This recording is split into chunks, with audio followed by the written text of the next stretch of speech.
আমার কিছু মুসলমান ভাইয়েরা বলছে তুমি যে মুসলিমের পক্ষে যেভাবে কথা বলো তুমি মুসলমান হয়ে যাও।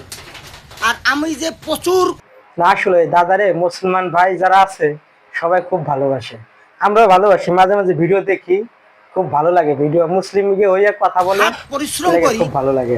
তা তারা দেখে যে আমি প্রচুর পরিশ্রম করি এবং দেশের কথা বলি, দেশের মানুষের কথা বলি, এটা তারা দেখে এটা বলছে।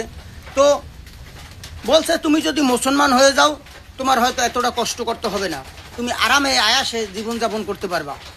এখন আমার কথা হইলো, না আমি বলি না আপনি মুসলমান হন, মুসলমানের আপনার নিজের ইচ্ছা, যদি ভালো লাগে আপনি মুসলমান হবেন, ভালো না লাগলে মুসলমান যে হবেন, আপনারা এটা যার যার নিজস্ব ইচ্ছা, কমেন্ট বক্সে এর জানাবেন জোর করে মুসলমান বানানো যাবে না।